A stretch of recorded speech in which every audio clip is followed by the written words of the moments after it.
Hello, everyone. Thank you for joining me.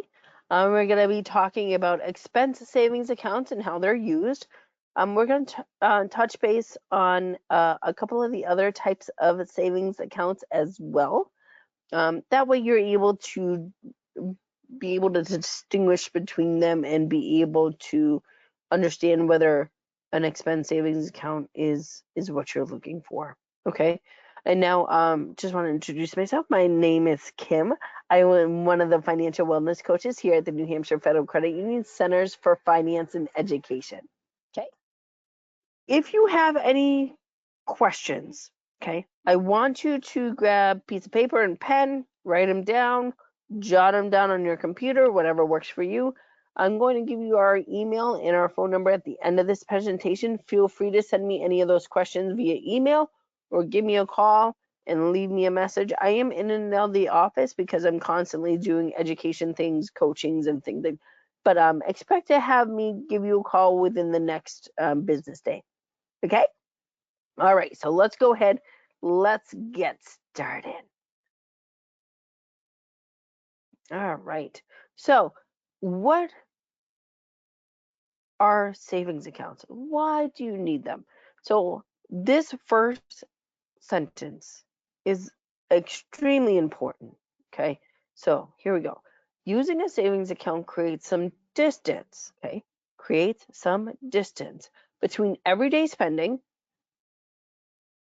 that's kept in your checking account and cash that's needed for later expenses, like the emergency fund, the vacation, or another reason. Okay. That is very important because your checking account should only be used for bills and expenses. It should not be used for everyday spending. I actually tell people to have a different, I like to use cash. My husband likes to have his checking account. So my husband actually has a separate checking account that says Jason's checking, and he has a debit card that's just for his account. It's separate from our main checking, which is only for bills and expenses. Okay. So savings accounts also typically earn a slightly more interest. You may find some checking accounts do have interest, but it's low. Okay. So the types of savings accounts.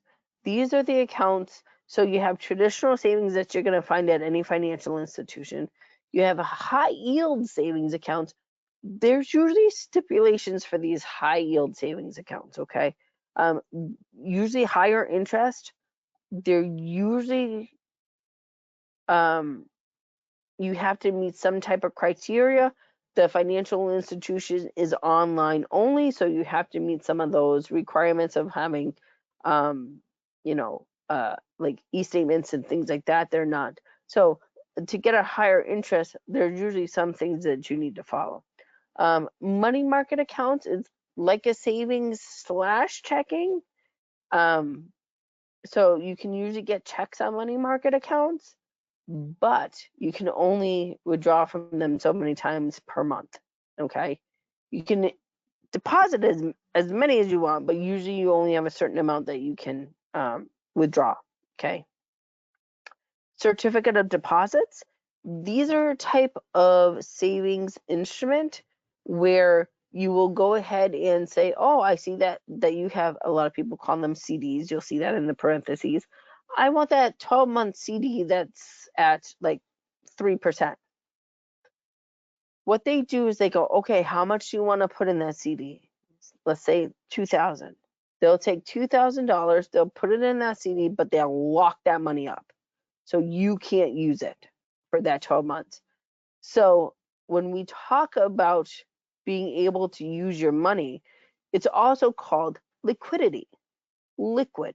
How does it flow? Is it easy? If you have your funds in a traditional savings account where you can just transfer it to your checking account, that's very fluid. It's very liquid. You can use, but if something's in a CD and it's locked up, it's less fluid. It takes a little bit more time to get to that money. Okay. Cash management account, you usually find these at broker dealers like Fidelity. And then specialty savings accounts. Okay. So expense savings is part of this category. with specialty savings, they're also talking about like retirement savings, like health savings accounts, HSAs, FSAs. They're talking about all of those. But what we're going to focus on as far as specialty accounts is expense savings accounts. Okay. Okay. So with the type of savings accounts, we need to figure out which one's going to work best for us. Now we're going to focus on expense savings accounts because that's what the presentation is about. And we can really dive deep into a lot of the other ones as well. But you want to distinguish between different savings accounts, what they mean. You want to look at their features, and is that what you want it to do? Okay. Is this account going to be designated for any specific purpose or goal? That's exactly what expense savings accounts are used for, are for specific purposes. The reason why we tell you to have different savings accounts for different purposes is because it's a lot easier to track your money. And when you're just starting out on budgeting, it's very helpful. Okay. How much does the interest in this account earn? Now, that's going to come into play with your expense savings accounts, depending on how long do you plan on saving versus spending that money. Okay. For instance, we have our expense saving accounts for our pets. We put in a certain amount every month, a certain amount in every month, but we're usually spending it every 6 weeks or so, 6 or 7 weeks or so. We're using money out of it, so it's constantly revolving back and forth. It's going in, coming out, going in, coming out. That it doesn't matter if I have a 10% interest rate or 0.0001% interest rate, because the money in there isn't lasting that long that it's going to actually do anything because we're constantly going up and down.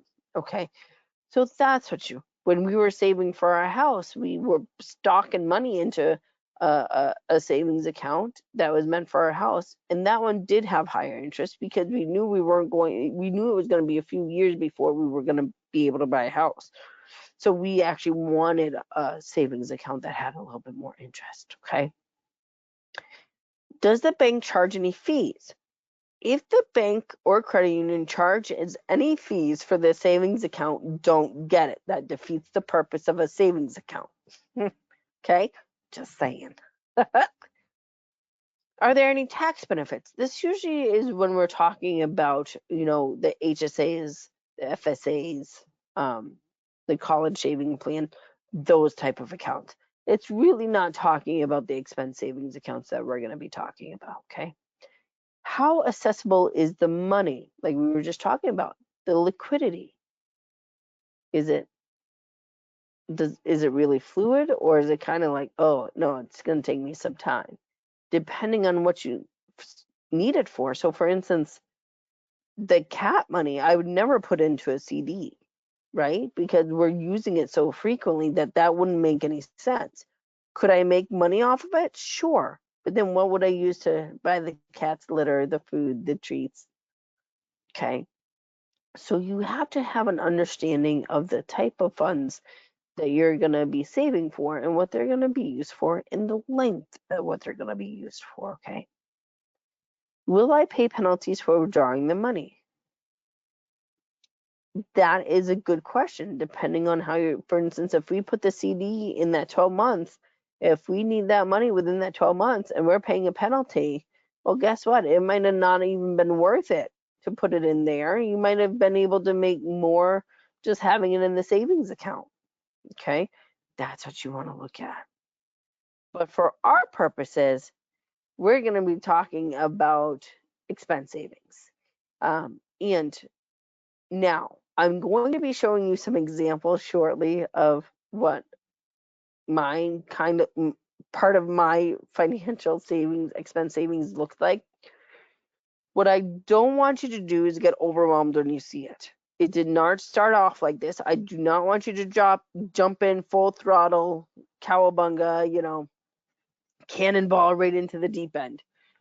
It might be enticing to open a bunch of accounts to start.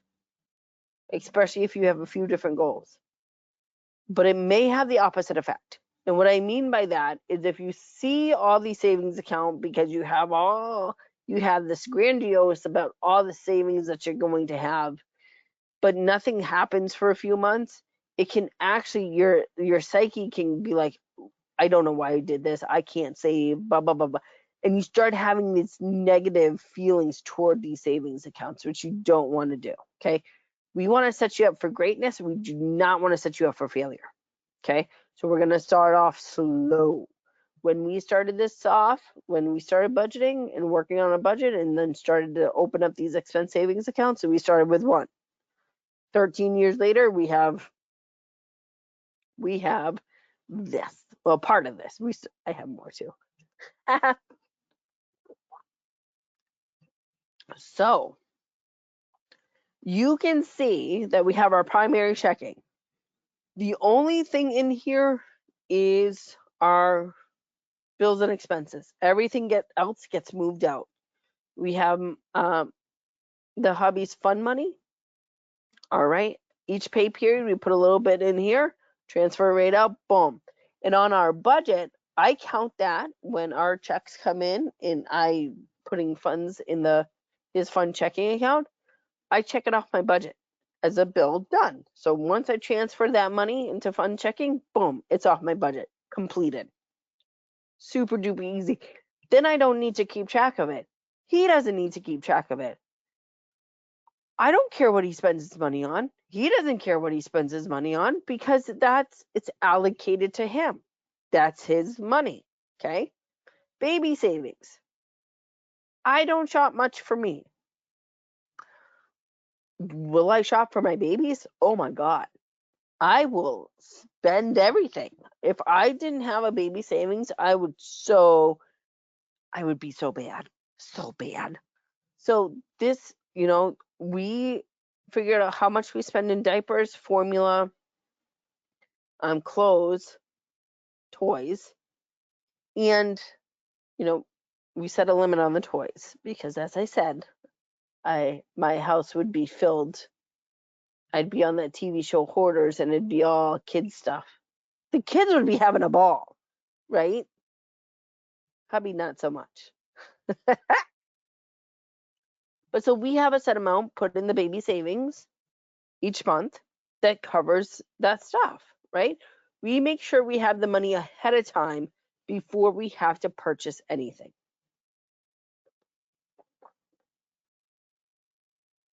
We have pet savings, car maintenance. This is our very first one, car maintenance.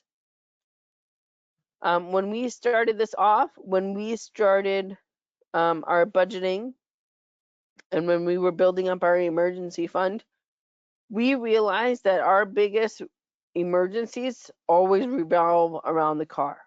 Those were the biggest things that we had because we were living in an apartment. Actually, we were living at our parents' homes. At that point, when we started budgeting, we weren't married yet. And our biggest expenses were the cars. So that was the one that we opened first, was the car maintenance, to make sure that we had oil changes covered, we had tire rotations covered, and then we had tires covered. And then also, so we looked at how much that costs, and we put money in according. Every month we put the same amount in, and that keeps us covered for everything. Okay. Christmas was the second expensive. This comes every year. We know this. The first year we didn't have any Christmas savings when we did it. And so the following year we opened up a Christmas savings January and we started saving. We have a set amount that goes into Christmas. Okay. Some other things, we have a home emergency fund. We set this up. Our initial home emergency fund was $1,000. As we became debt free, we bumped that up. Usually they recommend 3 to 6 months worth of expenses. Okay. vehicle replacement fund. Once we paid off our cars through the debt snowball, we realized that we wanted to still kind of act like we still had car payments. So we still continued to put $500 away for the two of us total each month for a replacement car. Now, it wasn't going to cover the entire car, but um, it did for a while. But now that we have kids and we have a house, the next vehicle, it definitely will not cover the next vehicle. So we will have to take possibly a loan out for the next vehicle. First home fund, this has changed. This was when we were saving for a home. We updated that once we got our home to now it's the home fund. So this is where we put money for any upgrades we want to do to the home, anything we want to buy for the home. Like we're working on a shed right now. We put in garden funds for this, things around the house that we want to use. That's what we use the home fund for. St. John, that's not happening. That we we just updated that title just to say vacation because once we had my second little guy, that kind of went out the window, that timeline. So yeah, not gonna happen. But that right, I know my truth when it comes to our finances. And then we have daycare savings, which we put a certain amount in because we like to stay ahead of that. So we put a certain amount in, so we always have funds in there to be able to have the daycare costs. And with a lot of these things, it's planning, right?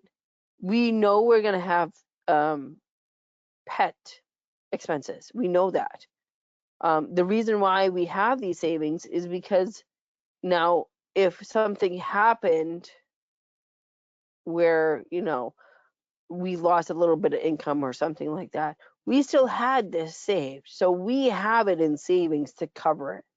We have it ahead of time.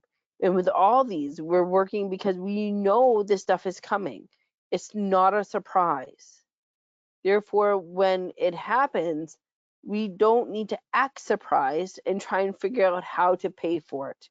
We know the cats need litter, right? We know we need to have that. So we make sure we have it. And that's what expense savings accounts are really there for. Ahead of time, we know we're going to have an emergency sometime. When we bought the house, we sure did. You know, Found out that the inspector missed that the roof was leaking. And it was leaking for a long time because my husband almost fell through the attic floor. So, you know, so and at that point we had a little left over in the home fund that we were able to use for expenses, but other things happened and we needed to start dipping into the emergency fund. So it happens. Sometimes we don't know what's going to happen. That's why we have an emergency fund. But with all of these other things, we know we're going to be shelling out money for formula. Thank God my my littlest one is almost a year. Stop having to pay for formula.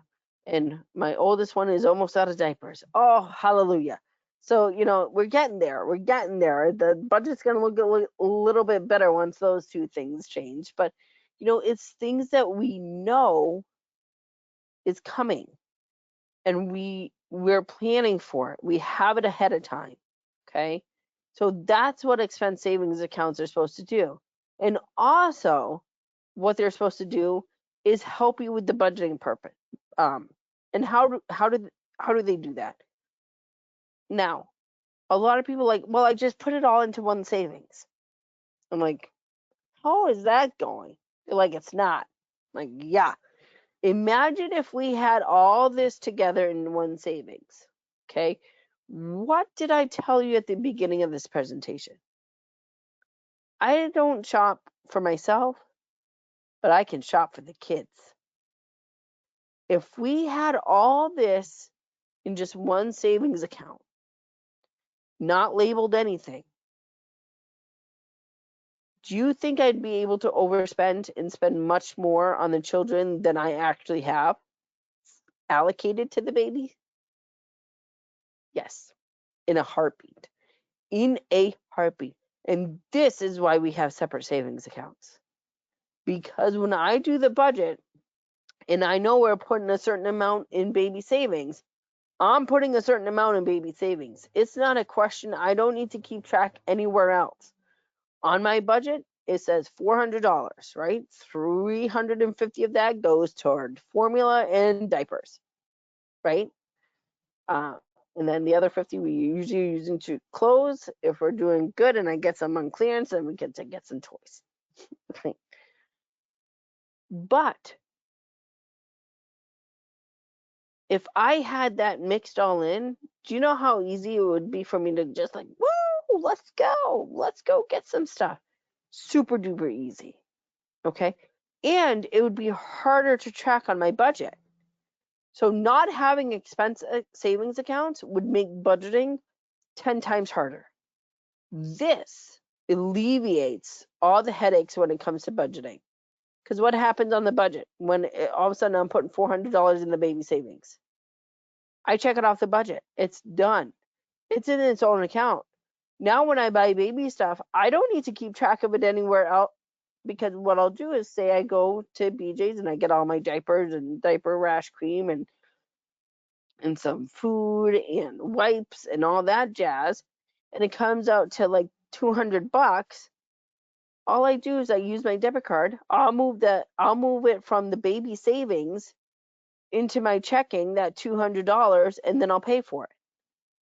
You don't need to keep track of that because you're keeping track of it already by having the separate accounts, right? Super easy. Super easy. Okay. So I always talk about how savings and money and finance is actually 20% like knowledge, and then like 80% is like psychological. So I have this where it doesn't show the link, but if you're interested in the link, let me know and I can get it to you. Um, this is ways that how your psychology is kind of working in the background and you don't even realize it. And ways that you can kind of put up your safeguards so it actually will help you when you're doing this. So one of the things we do when we're looking at that is we look at a zero-based budget. If you have any funds that aren't accounted for, then it's much easier to spend. You're more likely to overspend. So we use a zero-based budget where every dollar is accounted for, whether it's budgeting expenses or savings, and therefore in your head, when your check comes in, you know it's already planned for. So you're much less likely to go out and do just buy something for the sake of buying it something because your check came in, because you know there's a purpose for every single dollar that came in. Okay. So that's one of the things. So if you're interested in looking at this, just let me know and I can get that over to you. Or you can just look it up from the title, and it's from CNET Money. Okay. So that is the end of the presentation, where we kind of bring everything kind of together as far as the savings accounts and what their actual purpose is. And it's supposed to help you relieve any financial stress that you might be having. It will actually help you actually save rather than guessing. But again, it's only one part of the puzzle piece is these savings accounts. You still want to make sure you do your budget. You want to know your expenses. You want to know your income. Okay. You want to know those other things to be able to complete the puzzle, that financial puzzle, right? You want to make sure you budget. And then you'll be able to start. And like I said, I started out slow. We started slow and steady, started out with car maintenance. And as we paid down debt, we worked on opening up new ones. Okay? So that is the expense savings accounts. I absolutely love them, as you can tell. I promote them to everybody. So if you have any questions, you can definitely go to our website. All our information is on there, but you can email us at centerfe, so CENTERFE at nhfcu.org. You can also call the centers at 603-224-7731, extension 330. Okay. I usually am able to get back to calls within 24 hours or the next business day, just because I do a lot of education and out and about and coachings. Okay. So thank you so much for joining us today. And again, if you have any questions, please reach out. And again, my name is Kim. Thank you so much. Have yourself a great day. Bye bye.